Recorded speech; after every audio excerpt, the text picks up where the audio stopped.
Wake Me Up After the Apocalypse by Evil Goo. Chapter 3, The Man in the Vines.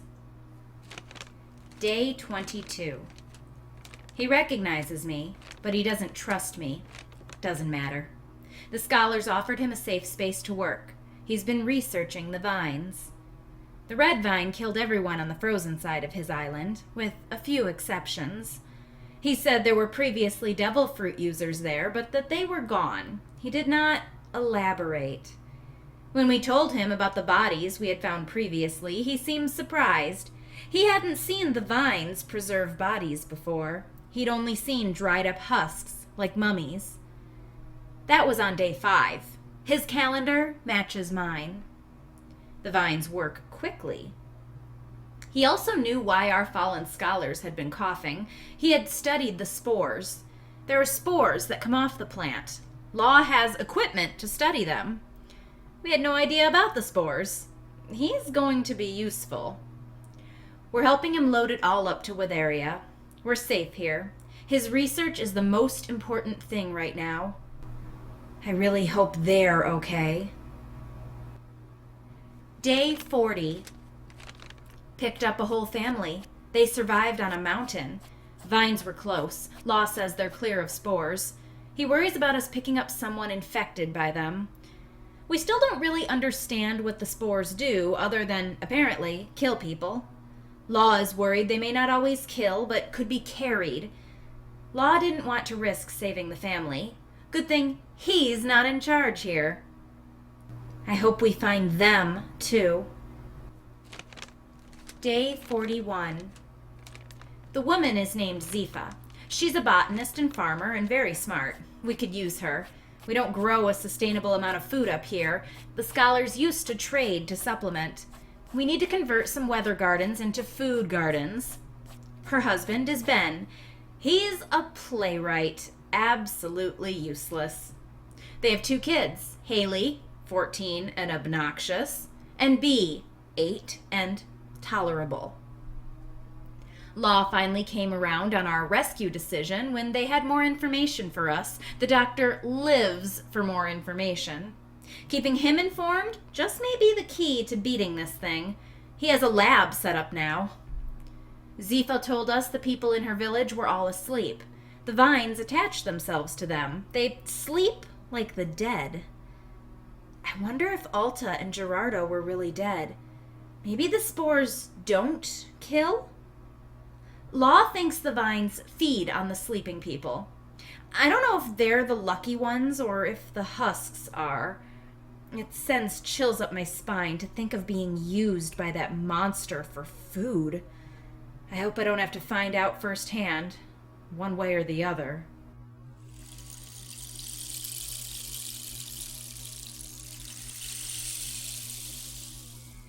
Nami stared down at the wormy cluster of red before her, knowing what it must mean. She'd followed the vine to its inevitable end, and she had found the reason for its continued existence on the island. It had captured a human after all, a sleeper. Not a corpse, a living person. It was roughly the size of a man, at least she thought it was a man. He was so coated in the vines, crossing back and forth over his chest and face, that she couldn't make out much but the shape of him. It was a wonder he was still able to breathe, being so thoroughly covered. But he was definitely breathing. Small peaks of the body were visible here and there, showcasing streaks of tan skin and pale blue fabric, the whole mound rising and falling gently with his breathing. He had hair, both on his head and on his face, poking up through the cocoon of red weeds, black and coarse and unkempt. She was just pulling out her Den Mushi to ask what they should do. Would Law stubbornly suggest they leave the man? That it was too big of a risk? Or, at this point in his experiments, would he be happy for a test subject? When she noticed something else sticking up through the protective cluster on the man's face. A nose.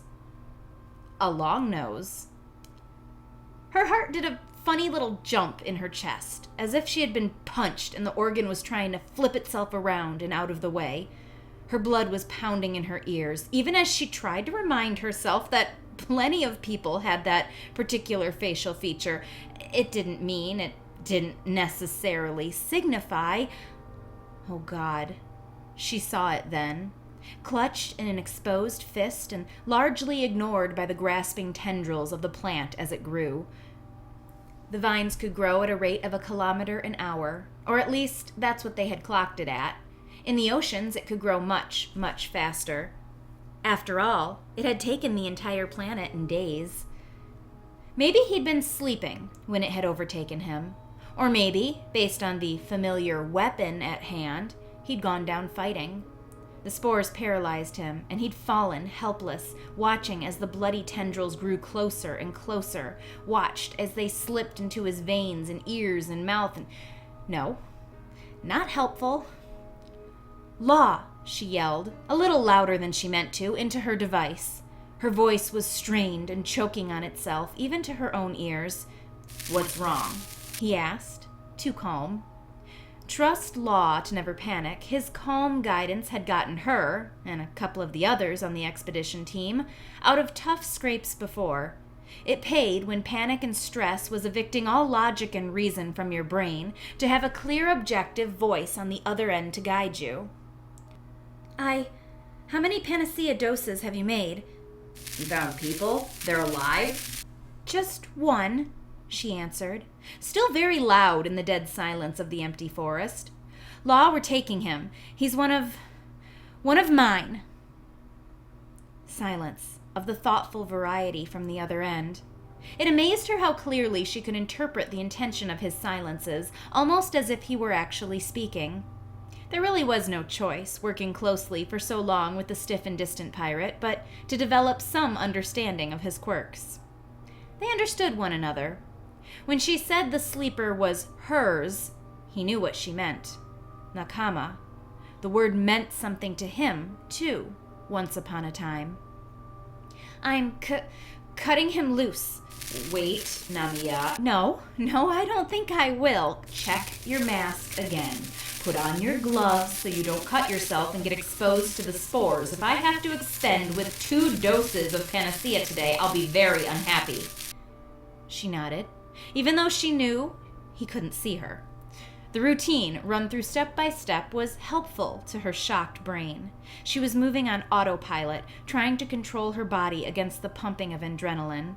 It was like seeing a ghost or being forcibly reminded of some tragic past life. "Don't pull on any of the stems that made their way into his body. Tell me if any broke skin." She had to save him. She had to. She was struggling with her breathing, trying to keep it even as the thought went through her mind over and over again. This had to work. She'd lost him once, not again. If he died after this insane amount of pure luck that bordered on divine intervention, she would never forgive herself.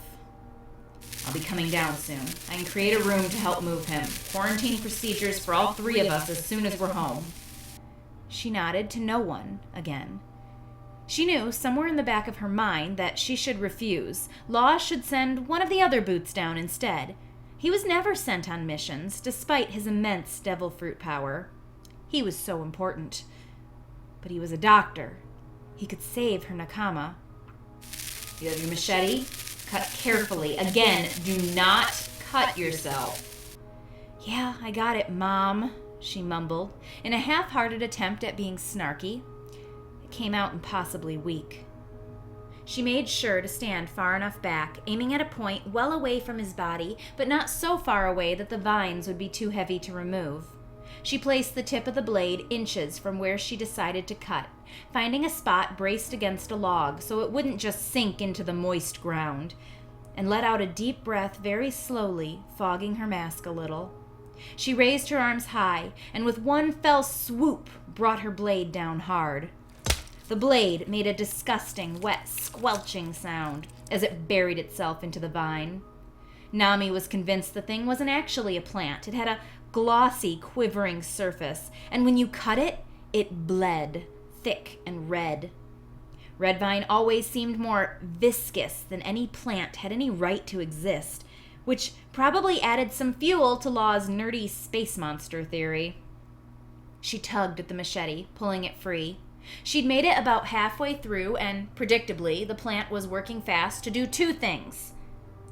A puff of spores, so thick Nami could barely see, poured forth from the wound and straight into her face, more like a gentle cloud than a swarm of insects, but inspiring the horror of the latter quite readily. She froze, waiting for the stream to lessen so she could view her target again. The vine was already repairing itself. She knew she had to be quick. If she were stronger, she could cut through in one blow. She wondered if she should start carrying an axe or something instead, but her machete was so light and helped a lot when they were dropped down on islands with dense foliage. It was versatile, if not the most effective, for hacking at the monster that had covered the planet. The machete could kill a man, too. Versatile. She shook her head, dispelling that particular memory, and hacked away at the vine through the blinding spore cloud floating about. She couldn't even see if she had succeeded. Her feet were sinking too far into the plant, and from her crouched position, she was up to her butt in putrefying gunk. She crawled out of the depression she had made, surveying her work. The main branch of the vine was cut. He was free. Carefully, she made her way over to the body on the ground, pulling chunks of vine off his face first. She was careful around his ears, pulling out a small pair of plant clippers, the ones she used for the flowers, to cut the pieces stuck in there. Thankfully, none of the tangled mass had made its way down his throat. She even opened his mouth to check, using what little medical knowledge she had gathered regarding the vines and hoping Law would hurry the hell up and follow her footprints to her location. He could move quite fast with his ability, but she imagined it would take a little while for him to gather the supplies he needed. She stared at his face, clear of debris, brushing at some dirt that had settled under his right eye. She couldn't fucking believe it. It was Usopp. It was really him, and he was breathing, and soon the red spokes still in his ears would shrivel and fall, and he would wake up. He was only the second sleeper they had attempted to rescue. The last one, Dion, a fishman they had found on the roof of a marine base, despite not being a marine, had vines running all through him, and Law had had to earn his Surgeon of Death moniker, cutting the guy up and removing the mass bit by bit. It was painless, thanks to his powers, but quite gruesome. The pieces in his ears, the ones that had reached into the brain and created some kind of intense hallucination, had fallen out of their own once disconnected from the root. She assumed it would be the same for her nakama. The vines also didn't appear to have pierced his skin. He was really lucky. Usopp seemed in pretty good shape comparatively. She had no idea how the plants decided who died, the husks, and who was kept asleep, but the effect for the sleepers was not as detrimental as one may think. Even now, years later, Usopp looked like he had just laid down for a nap. His body wasn't much atrophied, his muscle tone actually better than the last time she had seen him. Or was he perpetually that scrawny boy they'd picked up on syrup in her mind, and she was remembering wrong? He would probably, like Dion, pass a health inspection with flying colors, except, of course, for the spore infection. They would deal with that when Law brought him up to the quarantine. He would also probably be very disoriented for a good long while. They would deal with that, too. His facial hair was patchy, betraying his youth, his hair long and greasy under him. As Nami pulled the mass of red off his body, she saw a few bruises from the grip of some of the vines. The pale blue color she had spotted earlier were the same pair of swim trunks he had worn around Saboti all those years ago, before Kuma had smacked them all into different time zones. He still had his usual wristband on, but she wasn't sure where his trademark goggles had gone. Something about that bothered her, and while she waited helplessly for Law, Usopp's body now clear of the Redvine, she began searching the surrounding area. It took several minutes, but eventually she located his bag, flung several feet to the left. It was overcome with the natural greenery of the island, hidden after 4 years of overgrowth. She was fairly certain his goggles were in there. At least, some goggles were in there. She had no idea if they were his latest pair or not. Her vision grew a little blurry as she peeked into the contents of the bag, tears pooling in her eyes as memories flooded her with the strength of a tsunami. All of the knee-shaking, profusely sweating moments of pure terror when Usopp fought his own inherent instincts, telling him to run, run, run, and instead stood by his friends. Stood by her against Enel, stood by Robin against the entire world government, stood by an injured Zoro against Kuma. All of the moments yelling at him on the ship, of him laughing at Luffy's stupid impressions and poking fun at her own greed. The parties where all of them gathered and danced and drank and sang to Brook's songs, and oh, it felt like an eternity ago. And it felt like just yesterday. And it was too much to believe, too much to hope for that one member of her found family had miraculously been returned to her. Her legs wouldn't support her anymore as she shuffled around Usopp's belongings, each item flooding her with memories. She'd given up so long ago. I'll be damned.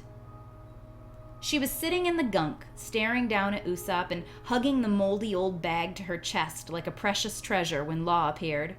He was wearing one of his full hazmat suits, bright yellow with tape connecting his thin medical gloves and oversized boots. At least he was taking extra precautions, coming down to the surface like this for her. She was sinking into the ground slowly. Thankfully, the distributed weight of her nakama's prone form prevented him from falling through the surface of the island, the indentation surrounding him only about half an inch deep. She gulped, feeling like a child as she looked up, wide-eyed, at the doctor. "It's Usopp. He's alive." Law crouched, his head completely covered by his biohazard suit, the window for his face large and reflecting the light filtering in through the leaves above. His brows were drawn as he examined his patient, his usual frown tugging at the corners of his mouth. Where were the vines? His ears, and covering him. I don't think there's much damage.